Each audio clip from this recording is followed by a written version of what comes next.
قل هذه سبيلي أدعو إلى الله على بصيرة أنا ومن اتبعني وسبحان الله وما أنا من المشركين. اعوذ باللہ من الشیطان الرجیم. بسم اللہ الرحمن الرحیم. وَمَا لَكُمْ لَا تُقَاتِلُونَ فِي سَبِيلِ اللَّهِ، اور کیا ہو گیا ہے تم کو کہ تم اللہ کے راستے میں قتال نہیں کرتے؟ اللہ تعالیٰ نے سیدھے لفظوں میں ہمیں قتال کا حکم دینے کی بجائے سوال کا انداز اختیار فرمایا ہے کہ کیا ہو گیا ہے تم کو کہ تم اللہ کے راستے میں قتال نہیں کرتے؟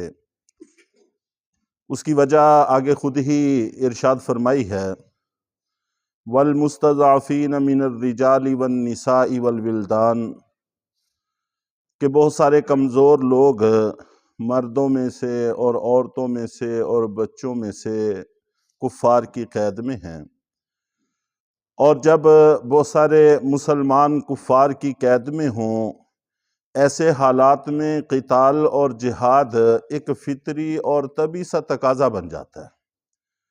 اگر تم ان کو اپنے سمجھتے ہو تو تمہاری فطرت اور طبیعت کا تقاضا ہونا چاہیے، تمہیں حکم کی بھی ضرورت نہیں ہونی چاہیے، جبکہ اللہ کی طرف سے حکم بھی دے دیا گیا ہے اور پھر بھی تم قتال نہیں کرتے، تمہیں کیا ہو گیا ہے؟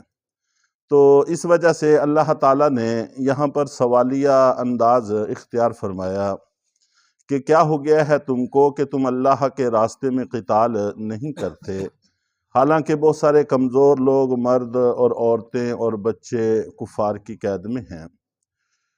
بہت سارے مردوں اور عورتوں میں سے حضرت عبداللہ بن عباس رضی اللہ تعالیٰ عنہ، یہ بھی چھوٹے بچے تھے، اور ان کی والدہ رضی اللہ تعالیٰ عنہ، اور ان کے علاوہ حضرت ابو جندل اور بہت سارے ایسے حضرات ہیں جو یا تو عورتیں اور بچے ہونے کی وجہ سے ہجرت نہیں کر سکتے تھے، یا ان کو بیڑیوں میں قید میں بند کیا ہوا تھا جس کی وجہ سے وہ ہجرت نہیں کرتے تھے۔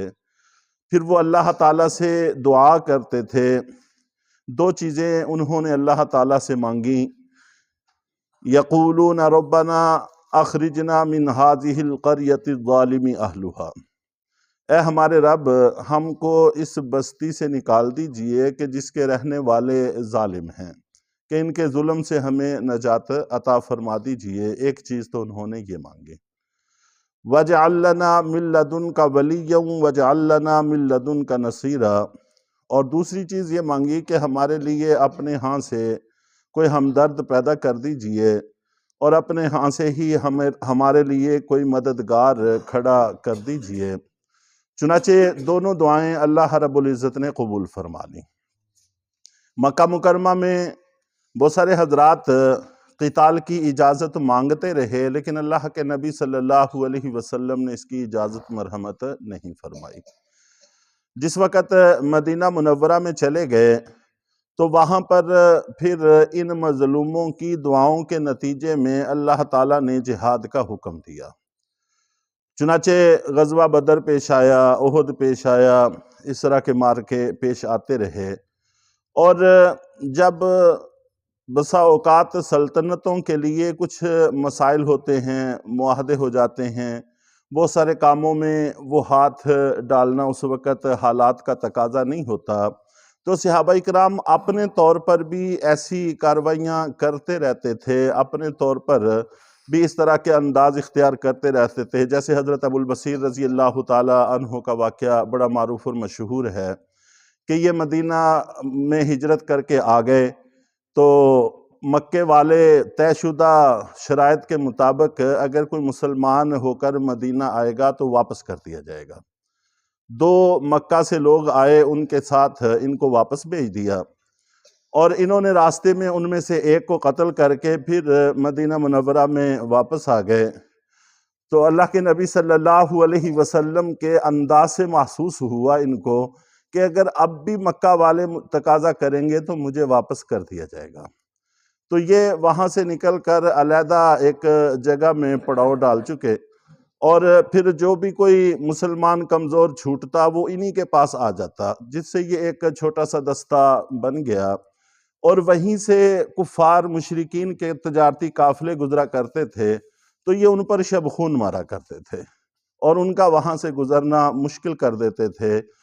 تو اس طرح سے مکہ والوں نے خود وہ اپنی شرط واپس لے لی کہ اب جو بھی مسلمان ہو جائے وہ مدینہ میں آ جائے، اور اس دستے کو بھی آپ مدینہ میں بلا لیجئے، ہماری طرف سے یہ شرط ختم ہے۔ تو اللہ کے نبی صلی اللہ علیہ وسلم نے ان کو مدینہ منورہ میں بلا لیا۔ تو ان کے کہنے کے بعد جہاد کی اجازت ہوئی، تو پھر جہاد اجتماعی طور پر سلطنت کی طرف سے بھی ہوا، اور انفرادی طور پر صحابہ کرام کو جہاں خود موقع ملا انہوں نے بھی اس کا اقدام کیا۔ چنانچہ حالانکہ مکہ میں جیسے مسلمان کمزور تھے، مدینہ منورہ میں بھی ویسے ہی کمزور تھے، لیکن مکہ میں اجازت نہ دینا اور مدینہ میں جا کر اجازت دینا، اس کی بنیادی وجہ یہ بھی ہے کہ پہلے مسلمانوں کی کوئی سلطنت نہیں تھی۔ مدینہ منورہ میں جیسے ہی سلطنت قائم ہوئی تو پھر وہاں سے جہاد کا آغاز کر دیا گیا۔ تو بہرحال وہاں کے مظلوم لوگوں نے اللہ سے دعا کی، تو اس کے نتیجے میں ایک تو اللہ نے جہاد کا حکم دیا، اور دوسرے پھر جب فتح مکہ ہوا تو اللہ کے نبی صلی اللہ علیہ وسلم نے فتح مکہ کے بعد حضرت عتاب ابن اسید رضی اللہ تعالیٰ عنہ کو وہاں اپنا گورنر مقرر کیا۔ ان کی عمر تقریباً 17-18 سال تھی، لیکن بڑے دانا اور بڑے سمجھدار تھے۔ انہوں نے پھر ایک ایک مظلوم کو نکالا اور ان کو آزادیاں دلوائیں، تو یوں اللہ کی طرف سے یہ مددگار بھی ان کے کھڑے ہو گئے اور اللہ تعالیٰ نے ان کو نجات عطا فرما دی۔ الذین آمنوا یقاتلون فی سبیل اللہ، وہ لوگ جو ایمان لائے وہ اللہ کے راستے میں قتال کرتے ہیں۔ والذین کفروا یقاتلون فی سبیل الطاغوت، اور وہ لوگ جنہوں نے کفر کیا وہ شیطان کے راستے میں قتال کرتے ہیں۔ فقاتلوا اولیاء الشیطان، شیطان کے دوستوں سے قتال کرو۔ ان کید الشیطان کان ضعیفا، اس لیے کہ شیطان کی تدبیریں بڑی کمزور اور بڑی بودی ہیں۔ یہاں پر مسلمانوں کو 2 شرطوں کے ساتھ حکم دیا گیا ہے کہ شیطان کی جتنی بھی تدبیریں ہیں، چاہے براہ راست شیطان کی ہوں، چاہے شیطان کے چیلوں کی ہوں، جو جتنے بھی کافر طاقتیں ہیں وہ سارے کی ساری شیطان ہی کی چالیں ہیں یا شیطان کے چیلوں کی چالیں ہیں، تو ان میں سے جتنے بھی وہ طاقتور ہو کر سامنے آ جائیں وہ کمزور ہیں، وہ تمہارا کچھ بھی نہیں بگاڑ سکتے، لیکن شرط یہ ہے کہ 2 چیزیں تمہارے اندر ہونی چاہیے۔ الذین آمنوا، کہ تم مومن ہو، ایمان رکھنے والے ہو۔ اگر اللہ پر تمہارا ایمان پختہ ہے تو پھر تمہارا کچھ بھی نہیں بگاڑا جا سکتا۔ دوسرے نمبر پر یقاتلون فی سبیل اللہ، کہ تمہارا قتال اللہ کے راستے میں ہونا چاہیے، اللہ کی رضا کے لیے ہونا چاہیے، کوئی دنیاوی مقصد نہیں ہونا چاہیے۔ تو اگر یہ 2 چیزیں موجود ہیں تو پھر شیطان سے ٹکرا جانے میں کوئی حرج نہیں ہے، یہ تمہارا کچھ بھی نہیں بگاڑ سکتا۔